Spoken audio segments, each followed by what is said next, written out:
1985 में आया 52वां संविधान संशोधन और 10वीं अनुसूची में दल बदल जोड़ दिया गया। पहली बात यह कि दल बदल हारे हुए उम्मीदवार पर लागू नहीं होता, ये जीते हुए सांसद और विधायक पर लागू होता है। ये इसीलिए लाया गया कि जिस पार्टी का चुनाव चिन्ह लेके आप जनता के पास वोट डालने गए थे, जीतने के बाद आप पार्टी चेंज नहीं कर सकते हैं। अब सपोज कीजिए ना, बीजेपी को इतनी सीटें मिली है, कितना मेहनत किए हैं प्रधानमंत्री, तब ना इतना आया है यहाँ पे। थोड़ा ही से कम में मतलब मार्जिन है विपक्ष का मार्जिन है 50-60 को सीट आगे पीछे हुआ तो मार्जिन हो जाएगा। अब बताइए, अभी गवर्नमेंट जो है एनडीए की है, किसकी है? एनडीए की। पहले बीजेपी की थी, नहीं समझ में आ गया? अरे भाई, जो वोट आया है वही है, हमारा वोट 21% है, चाहे किसी के जीतने में या किसी के हाथ में, हमें तो 21 को वोट है ना। तो जनता ने अभी किसको वोट दिया है? एनडीए को। किसे दिया है? एनडीए, नेशनल डेमोक्रेटिक अलायंस, ये पढ़ा दिए। और इधर क्या है? India alliance. कौन सा alliance? India alliance, India alliance है। अब बताइए, कुल 50 को सीट अगर आगे पीछे हो जाए, 240 है ना इनके पास, हाँ, गठबंधन वगैरह जोड़ के ठीक ठाक है। अगर 50 सीट इधर चला जाए तब साफ मोह मोह हो जाएगा। अगर 50 सीट इधर चला जाए तो घसक सकता है कि नहीं? अब 50 सीट घसकाना कोई बड़ी बात नहीं होती है। रीजन समझो कि इनके पास 300 से ज्यादा सीट वर्तमान में है। क्या सबको मंत्री बनाए हैं? नहीं। तो जो मंत्री नहीं बन पाया है वो सोचेगा कि अगर हम, इधर वाला कहेगा आज हम मंत्री बना देंगे, आज क्या बना देंगे? मंत्री। वो 300 को तो मंत्री नहीं बना सकते हैं। एकोमोडेट कितना को करेंगे? कम ही करेंगे। यहाँ पर पहले यही होता था, इधर से उधर चल जाते थे, लोकतंत्र नहीं था, पहले नोट तंत्र होता था। तो राजीव गांधी के समय कह दिया गया कि जिसको जिधर जाना है, बीजेपी में जाओ, कांग्रेस में जाओ, इंडिया में जाओ, जहां जाओ, वोट से पहले जाओ, चुनाव से पहले। जीत गए ना तो नहीं आ सकते। अगर इसमें से 50 को इधर आ गया तो इनका मोह मोह नहीं होगा, एकरे मोह मोह हो जाएगा। सदस्यता रद्द, अब साधारण व्यक्ति बन जी। क्या हुआ?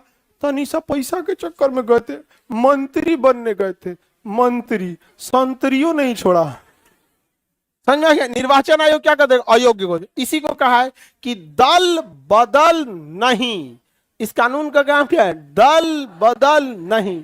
दल बदल कानून नहीं लगना चाहिए आपके ऊपर, वरना आपको किसी काम लायक नहीं छोड़ेगा। अब फिर उसके बाद आ जाएंगे जनता के पास। समझ में आ गया कि नहीं? फिर 5 साल मेहनत कीजिए। बड़ी टफ है चुनाव। आप लोग में से बहुत सारे बच्चों का मेरिट में नहीं हुआ, 2-4 नंबर से नहीं छटे, मतलब नहीं सिलेक्शन हो पाया, फिर से तैयारी करने लगे, इस साल फिर आएगा। लेकिन अगर यही राजनीति में रहता तो 5 साल बाद, कितना? 5 साल बाद, 5 साल बाद बेचारा बड़ी पैसा खर्चा करता। समझा? तो बताइए, दल बदल में पार्टी चेंज कर सकते हैं? जीतने के बाद पार्टी चेंज नहीं कर सकते हैं। समझ में आ गया कि नहीं आ गया? किसी को कोई दिक्कत है तो बोलिए।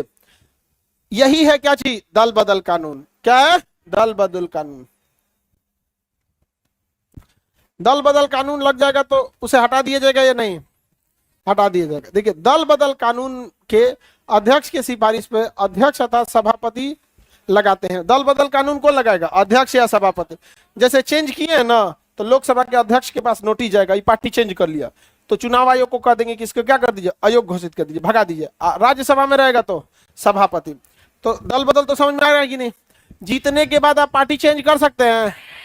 निर्दलीय उम्मीदवार किसी का समर्थन कर सकता है। निर्दलीय उम्मीदवार किसी का समर्थन कर सकता है कि हाँ, हम इसकी विचारधारा से मैच खाते हैं, हम इसका समर्थन करते हैं।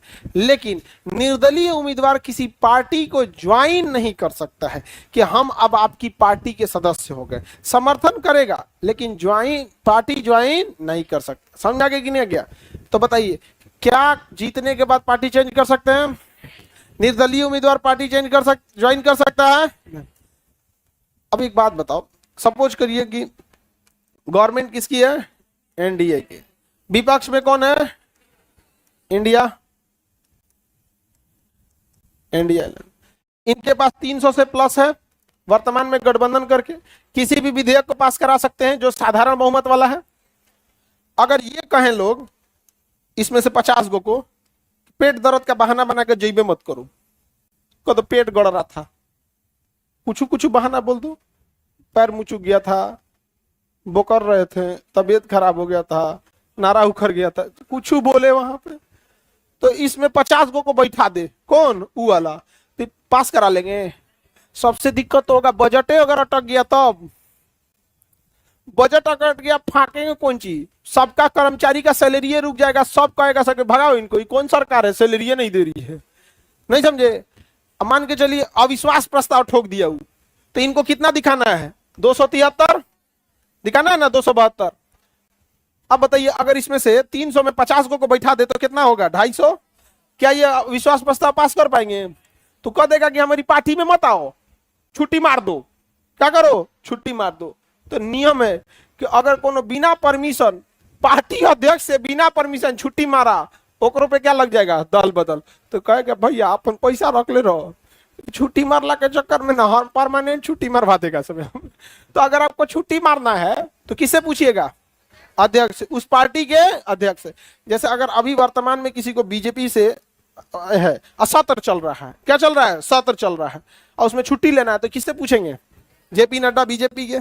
और अगर उधर से पूछना है कांग्रेस से, तो उधर खड़गे साहब हैं, उनसे पूछेंगे। यहाँ पर जिस पार्टी से भी आपको है, आपको उस पार्टी से पूछना पड़ेगा। देख रहे हैं कितना टफ बनाया है, समझ में आ गया कि नहीं गया। छुट्टी नहीं मार सकते हम, छुट्टी मारेंगे तो जबरदस्त छुट्टी करा देगा, जा हमेशा के लिए छुट्टी करा देगा। नियम सही है या नहीं है, तो बताइए। अब्सेंट मारेंगे तो रद्द कर देगा कि नहीं। एक और चीज हो सकता है, वो कहेगा ना अब्सेंट मत मारो, अब्सेंट मत मारो, वोट डालने जाना ना तो बटन में मत टिपना, तो बटनवा नहीं टिपेगा तो अब्सेंट गिना जाएगा। तो कहेगा बटनवा नहीं टिपेंगे तो अब्सेंट नहीं गिना जाएगा। कहना कि एक काम करो, बजट में आएगा ना तो तुम लोग 272 लोग बोल देगा तो बजट में पास हो जाएगा, समझे। और तुम लोग है कितना, 300 प्लस 50 को सेटिंग कर लिया। कहेगा कि जब कहेगा ना बजट पास किया, हाँ तो तुम ना दाब देता, क्या दाब देना ना, यानी एब्सेंट वाला अगर गड़बड़ा है ना तो कहेगा उल्टा वोट डाल देना। और जहां उल्टा वोट डाल देंगे तो अध्यक्ष के पास पता चल जाता है किस व्यक्ति ने हाँ बोला है और किस व्यक्ति ने ना बोला। इस प्रस्ताव पारित करने में कौन सा गोपनीयता होती है। राष्ट्रपति वोटिंग हो रहा है, किसी को चुनाव जिताने या हराने का, तब ना गोपनीयता रखनी है। बजट पास कराने में क्या गोपनीयता है कि हम बजट के पक्ष में, हम विपक्ष में हैं, इसमें क्या गोपनीयता है। तो अध्यक्ष बता देंगे, लोकसभा के अध्यक्ष बता देंगे पार्टी अध्यक्ष को, आपके पार्टी का 50 गो ना ओने वोट डाला है, कहा कौन है, कौन है, इसको दल बदल लगा के पहले इसको बाहर कीजिए, सीधे बाहर कीजिए उसको, क्या हो जाएगा, साधारण व्यक्ति बन जाएगा। तो बताइए क्या आप विपक्ष में वोट डाल सकते हैं, एब्सेंट हो सकते हैं, निर्दलीय होकर पार्टी ज्वाइन कर सकते हैं, दूसरी पार्टी ज्वाइन कर सकते हैं। जो वादा किया वो निभाना पड़ेगा, और नहीं तो दल बदल लगाना पड़ेगा। समझ में आ गया।